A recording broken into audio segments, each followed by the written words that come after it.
Today's episode of Python Papi, we're back inside our smart contracts project. Let's have a look at what we're going to be going over today. Today we're going to be doing some light read inside of the Titanoboa favorites project, interacting with Viper contract module. So let's pick up with that.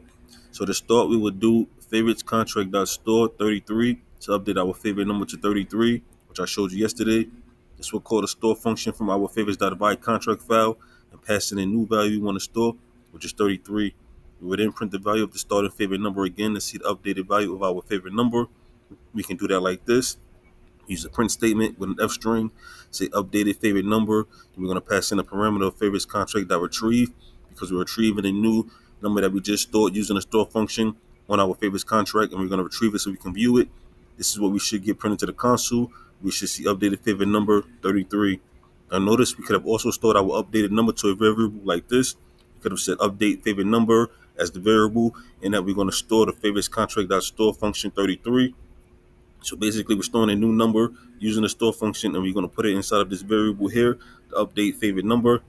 And we could print the value of the updated favorite number to the console like this. We're going to use the print statement again, and then we're going to have the F statement again. We're going to say updated favorite number, and we're going to pass in the parameter of updated favorite number, which now holds our new stored number of 33. This would have given the same output as before. It's an updated favorite number 33.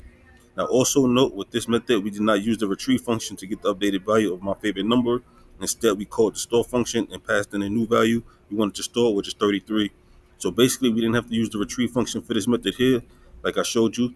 All we did was update the number using the store function, and then we stored it in a variable, and then we actually printed out that variable using an F string that we actually printed out to the console. So we bypassed the whole retrieve function section of that module, and we were still able to get the same results.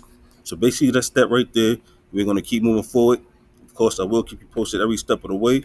For now, it's the Python Papi. You guys stay Gucci.